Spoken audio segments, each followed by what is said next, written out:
In the chaos and bloodshed of the Nigerian Biafran War, many heroes were forged on the battlefield, but not all heroes carried rifles or commanded troops. Some led with principles, spoke truth to power, and chose sacrifice over silence. Dr. Akanu Ibiam was one of these unarmed heroes.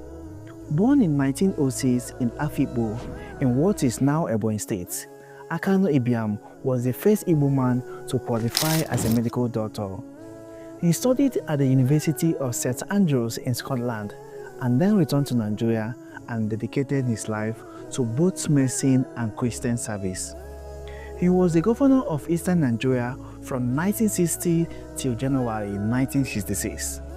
During the Civil War, Akanu Ibiam faced a very difficult decision of whether to remain loyal to the Nigerian state or to stand with his people in their time of need. He did the latter. He even returned his British knighthood to the Queen in protest of the British support for the Nigerian government. This act made headlines across the world and marked him as a bold and principled leader.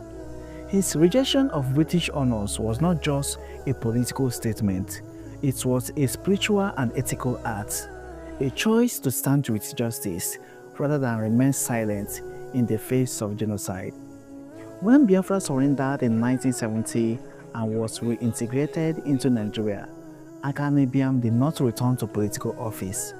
Instead, he lived a humble and quiet life and continued his service to his people through medicine, Christian work, and community development. He died in 1995, but his name continues to live on in honor and memory. His greatest legacy is the example he sets, a life lived for truth, justice, and service. Akanu Ibiam was not just a soldier, he was a warrior. He did not seek personal power or wealth.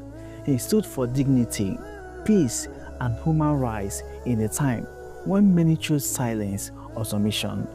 His legacy is not just only in what he said, but in what he refused to accept. In the history of Nigeria and Biafra, his name remains a guiding light for anyone who dares to choose principle over politics.